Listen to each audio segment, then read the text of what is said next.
Yo, hey, what's up, guys? It's March 7th, and it's Comic Book Wednesday.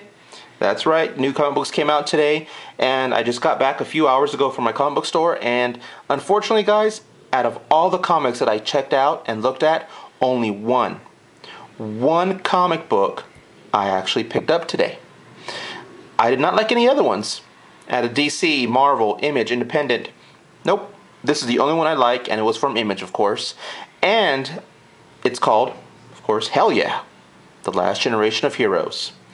Now, one thing I do want to mention, guys, that I put out there, my main focus for today when going to the comic book store was this comic, Hell Yeah.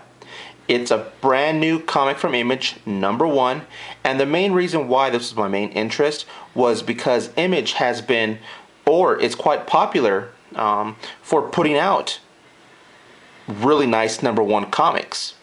For an example, The Walking Dead and Chew are two to mention. And especially for the value, comic book value, what I mean. Because I'm expecting, hey, a #1, there's a good chance that, within a year or two, this might be worth a couple $100. And again, I go back to the example with Walking Dead. The #1's at over $1,000, and then Chew, of course, is a couple $100. So that was my main interest. Not really for the story, not really what it was about. I'm like, you know what, let me check it out. That's going to be my first attraction. And you know what, I checked it out, guys, and I liked it. It wasn't, a really, really good story, like, oh, wow, this is really cool. But you know what? It kept my attention. The story was pretty good. And I actually plan on buying #2. Because at the very end of the comic, it did end up leading onto your next issue. The story does involve a college student that you see here, this guy, right there. He doesn't really, or at least the story doesn't really mention his superhero name.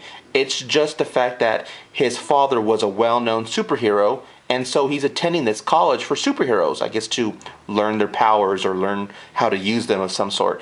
It really doesn't emphasize on what the story, or at least what the school's about, just that he's attending, and he got into some trouble. I don't want to really spoil the story, guys, just because it was okay. It was okay. I do want you guys to check it out at least, or at least buy it. I recommend buying it, because it does have a very good ending where it leaves you wanting more and wanting to know what happened, what's going on. Like, for example, what's going to go happen to the school? What's happening with his folks? Are his folks keeping a secret? Are they phony? What's up with his friend, his girl? Does he have a girlfriend? And who are these people that showed up at the very end of the comic?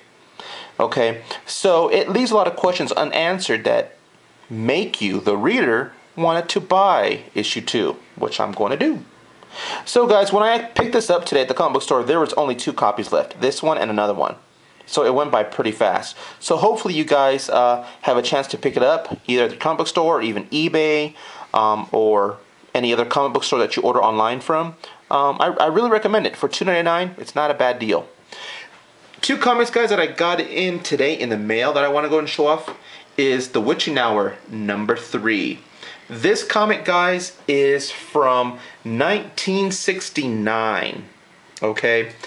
And this comic, guys, of course, it's your standard horror movie, or at least horror comic. And I picked it up on eBay for, guess how much? $20. And it's in very fine condition. I would love to say it's near mint, but it has a few little, very small indentations here on the corners. It's not really sharp or crisp. Very, very slightly. But the cover itself, the pages are all intact and flawless. So for $20, I believe I got a really good deal, especially being as a Silver Age 1969 comic. At this time, guys, I really don't have any other information on it. I was hoping to get at least an artist's name, who drew it, who wrote it. But you know what? I really didn't take my time reading the storyline, only because it's in so good condition.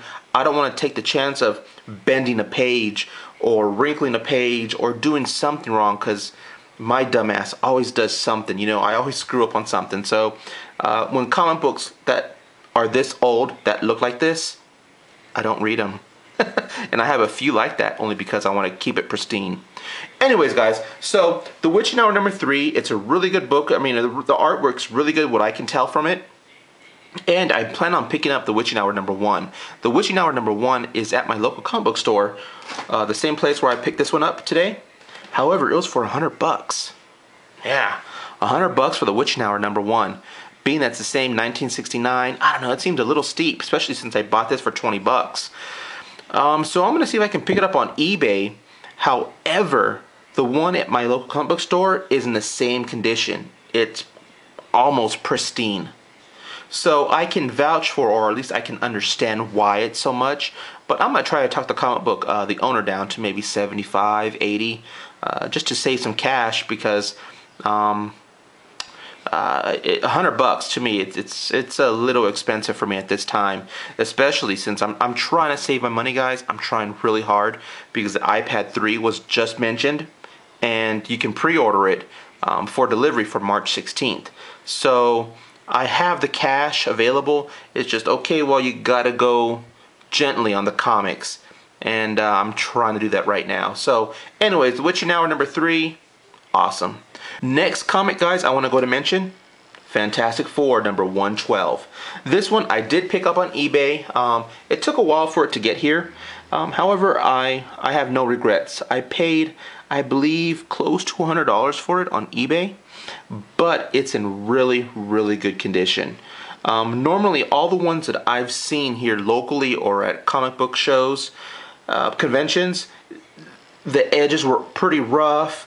It was in, you know, I would say maybe good to fine condition. This one would have to be very fine plus condition.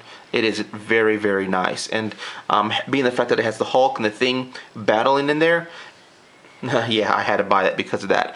But you know what, guys? The one thing, this is my first time actually reading this comic book, and the one thing that actually kind of struck a nerve, or at least bothered me a little bit, was the ending for this comic.